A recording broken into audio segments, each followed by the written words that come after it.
Well, let's talk just a little bit more about how information flows through the cortical network.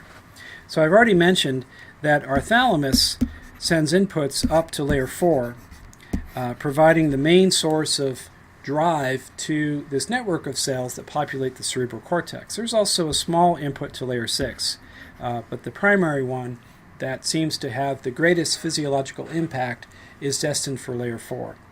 Well, from there, cells in layer 4 interconnect with one another, but they also send major inputs to the upper layers of the cerebral cortex, layers 2 and layer 3.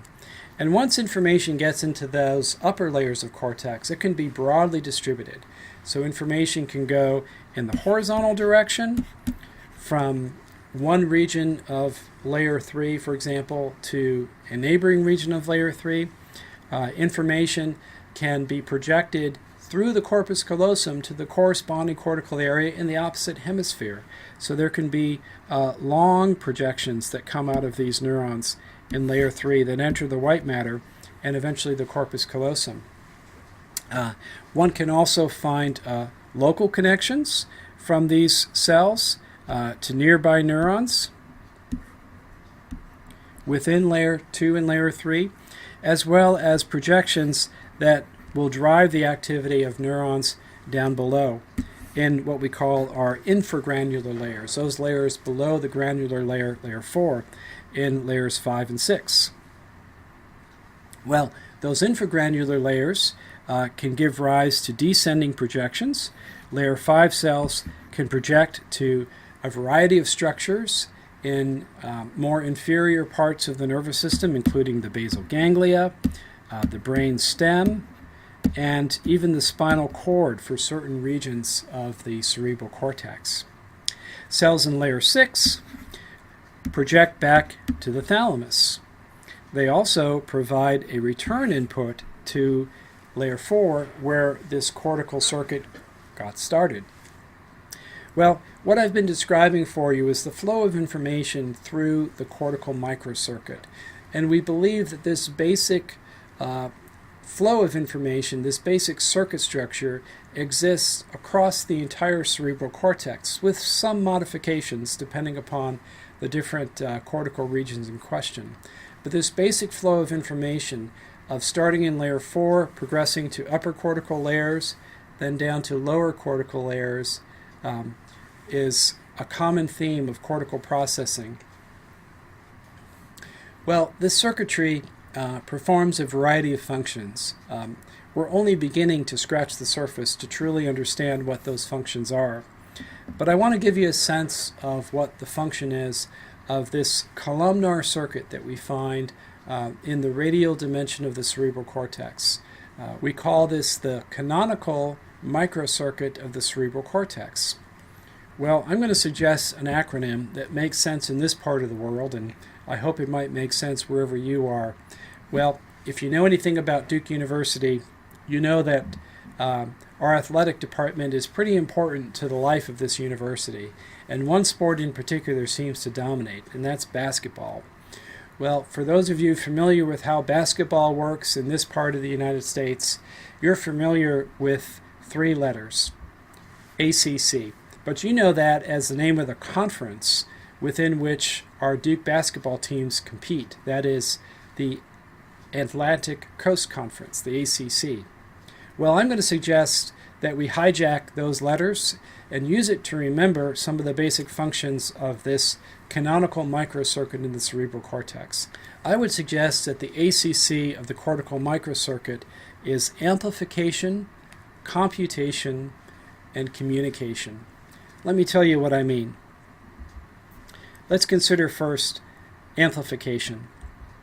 So, as I've already described for you, the thalamus provides the principal input that modulates activity in cortical networks. That activity goes into the middle layers of the cerebral cortex, layer 4, and from there it's amplified. So one purpose of this network of radial connections is to amplify this signal.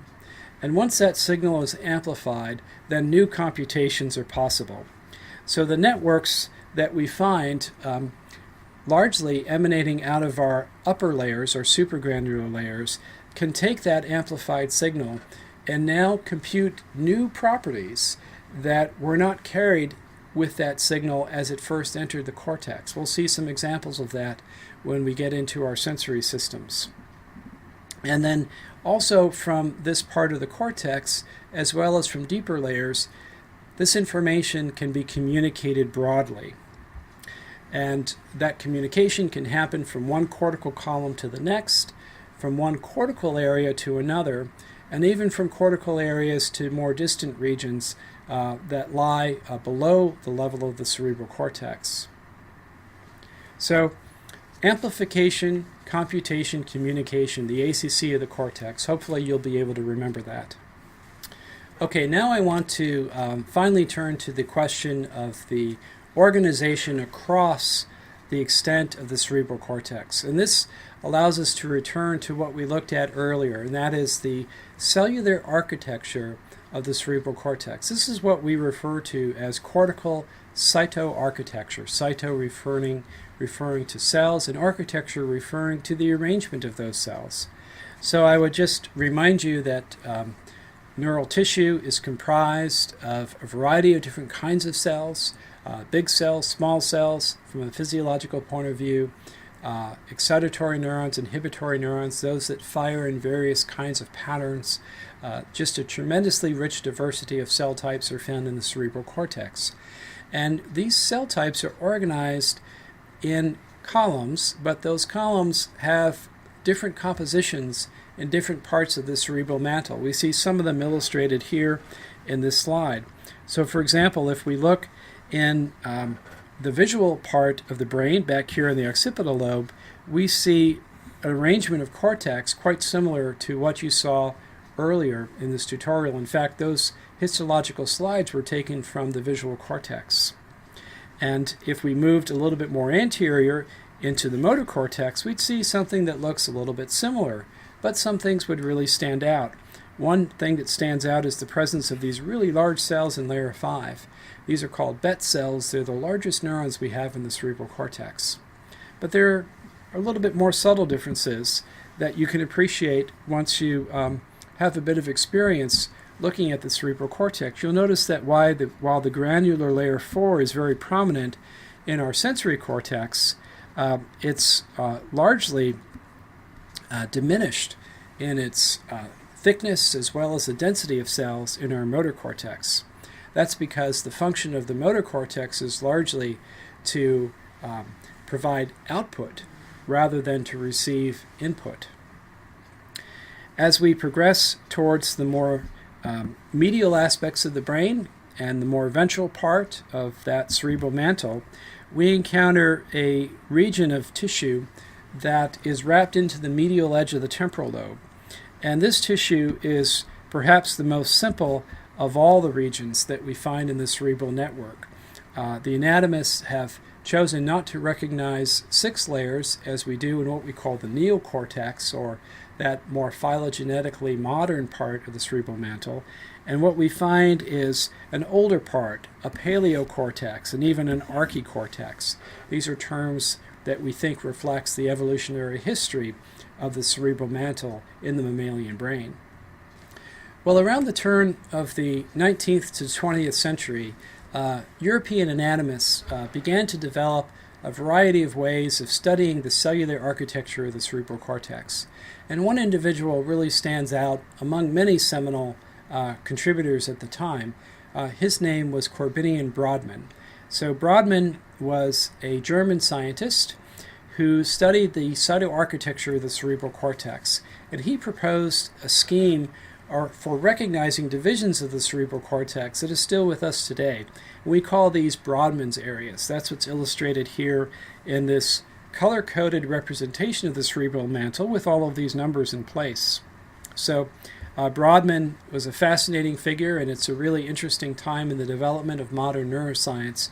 So if anyone's interested, I would invite them to read a little bit more about Brodmann. And for the rest of you, you will invariably encounter his nomenclature as we talk about different parts of the cerebral mantle.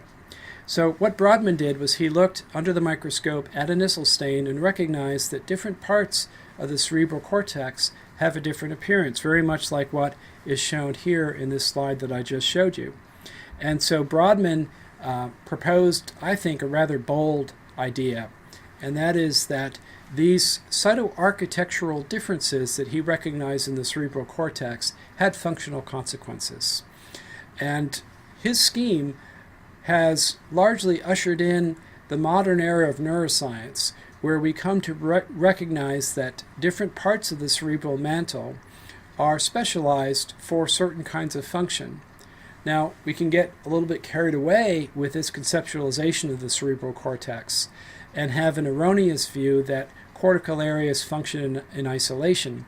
That would be a mistake, because different parts of the cortex maintain very specific interconnections with surrounding cortical areas, such that the cortex operates as an integrated network. But nevertheless, there are networks nested within networks, and the recognition of Brodmann's areas allows us to talk about those networks in ways that allow us to interpret our data that we're generating with, let's say, functional magnetic resonance imaging studies, as well as more invasive methods that can be done in animal model experiments where we're looking at cell-to-cell patterns of connectivity and function.